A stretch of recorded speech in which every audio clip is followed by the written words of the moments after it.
In the late 19th century, the world was on the cusp of a technological revolution.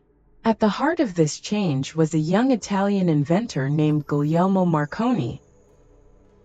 With tousled dark hair and sharp blue eyes that sparkled with curiosity, Marconi was often seen in a tailored brown waistcoat, a crisp white shirt, and a slightly worn black frock coat that hinted at both his intellect and modest beginnings.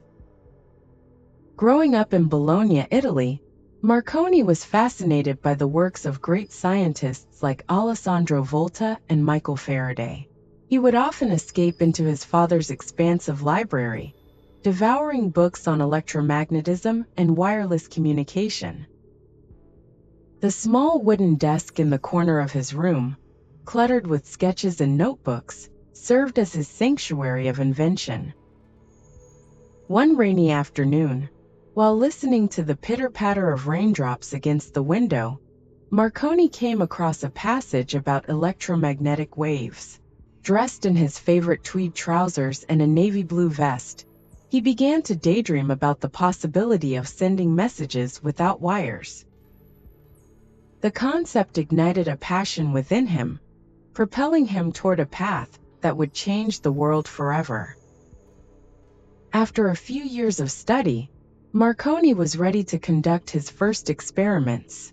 In 1895, at the age of just 21, he set up a makeshift laboratory in the attic of his family's home.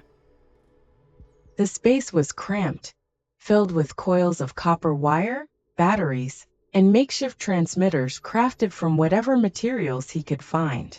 He wore a simple white shirt, rolled up at the sleeves, with a pair of sturdy leather boots that were now scuffed from his many trips to gather supplies.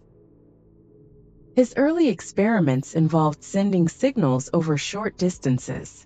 With his heart racing and a mixture of hope and doubt swirling in his mind, Marconi successfully transmitted a signal across his garden. Dressed in a practical brown work jacket, he danced with joy, his laughter ringing out as he celebrated this small but significant victory. Despite his initial successes, Marconi faced skepticism from the scientific community. Many dismissed his ideas as fanciful dreams of a young man. Undeterred, he decided to move to England, where he hoped to find support and funding for his groundbreaking work.